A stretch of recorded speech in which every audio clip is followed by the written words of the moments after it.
दाजुभाइ नि बेसी छ भने नि आमा पाल्नु नि आमा बाउ राख्नु नि गाह्रो पर्दो रहेछ हौ है। अन्त आमा बाउ निधन भएपछि नि काम राख्नु चाहिँ होइन मेरोमा राखौँ तेरोमा राखौँ भन्ने चाहिँ हुँदो रहेछ है। अनि त्यो काम सकेपछि नि आमा बाउको अब काम सकेपछि नि निधन भएर काम सकेपछि नि पैसा कति उठ्यो होइन त्यो पनि दाजुभाइमा खोजी हुँदो रहेछ।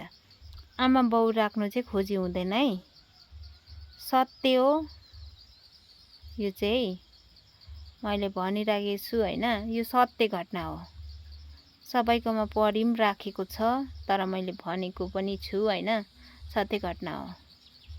आमा बाउ कसैले राख्नु मन गर्दैन होइन।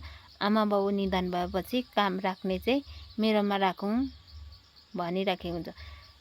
काम सकेर पैसा खोजी गर्ने पनि हुन्छ है दाजुभाइमा, सत्य हो यो चाहिँ।